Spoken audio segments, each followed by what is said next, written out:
Dios te bendiga. Este es tu ministerio, palabra y música.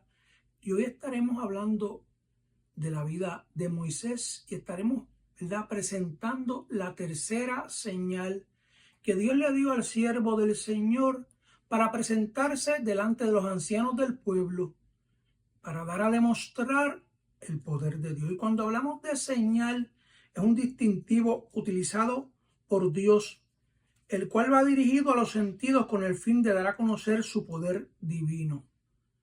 Para el pueblo de Dios era la evidencia de que Dios tenía poder sobre los dioses de Egipto, de que Dios tenía la alternativa para que ellos salieran de Egipto. De hecho, la única alternativa para que el hombre reciba el rescate de sus pecados es la sangre derramada del Cordero en la cruz del Calvario. Hebreos 9:22 nos dice: sin derramamiento de sangre no hay remisión de pecados, no hay perdón de pecados. Y vamos a la palabra del Señor en el capítulo 4 del libro de Éxodo, versículo 9, y leemos la palabra del Señor en el nombre del Padre, del Hijo y del Espíritu Santo. Amén.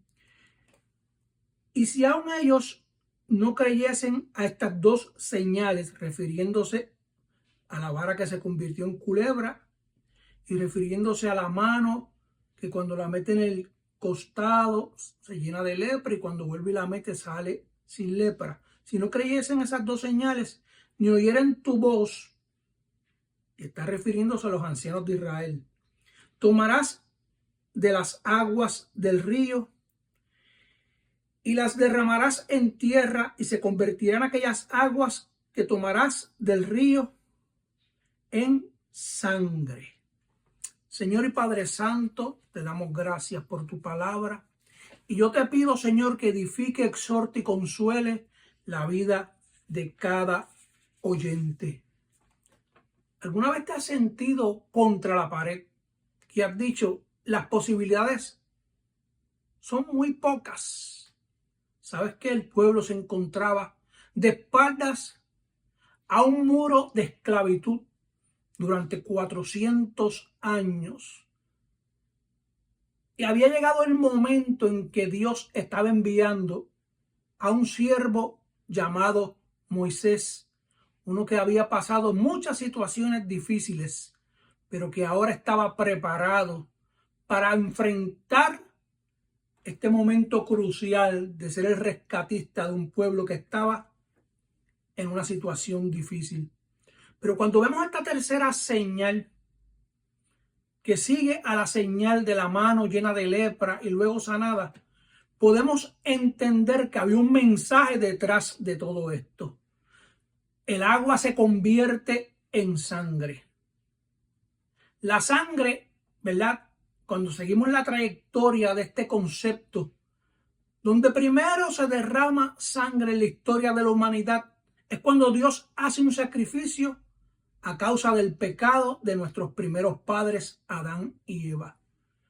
Luego seguimos la oferta que dice la palabra del Señor en Génesis 3:15, el protoevangelio, donde la simiente de la mujer, Cristo, daría herida de muerte a la simiente de la serpiente en la cruz del Calvario. Pues habiendo derramado su sangre preciosa, trae remisión de pecado, perdón de pecados, para que el ser humano pueda cruzar la muralla de la esclavitud y pasar al otro lado. La palabra del Señor nos dice en Primera de Pedro, capítulo 1, versículos 18 y 19, sabiendo que fuiste rescatados de vuestra vana manera de vivir, la cual recibisteis de vuestros padres, no con cosas corruptibles fuimos redimidos, ni con oro ni con plata, sino con la sangre preciosa de Cristo, como un cordero sin mancha y sin contaminación. La señal del derramamiento del agua sobre el terreno seco, y el terreno seco representa la vida del hombre sin Dios, la vida del hombre sin fe, sin esperanza, pero en necesidad de que esa sangre se derrame y que esa sangre cubra, limpie, erradique el pecado de la vida del hombre. Vemos que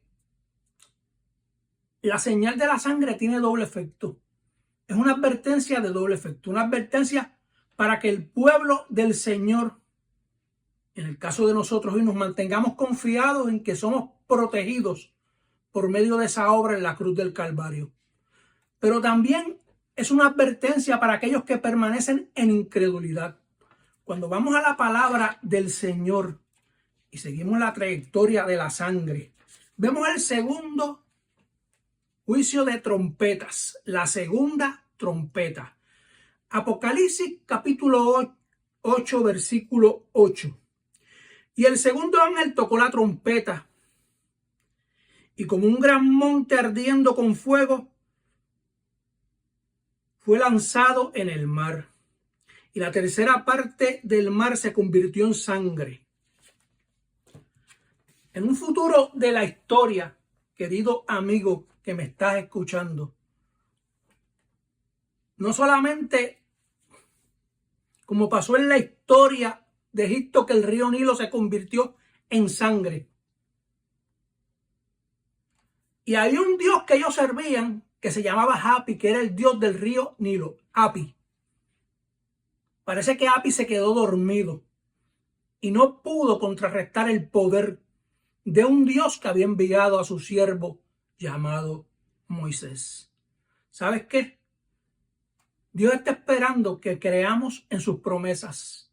A veces tambaleamos porque somos seres humanos, pero tenemos que estar claros, bendito el nombre del Señor, que aquel que prometió que crucemos el muro de esta vida y pasemos a la eternidad, todavía sigue obrando. Pues su sacrificio en la cruz del Calvario es un sacrificio poderoso para librarnos, pues es la única alternativa, ese es el tema, la única alternativa de vida, Cristo.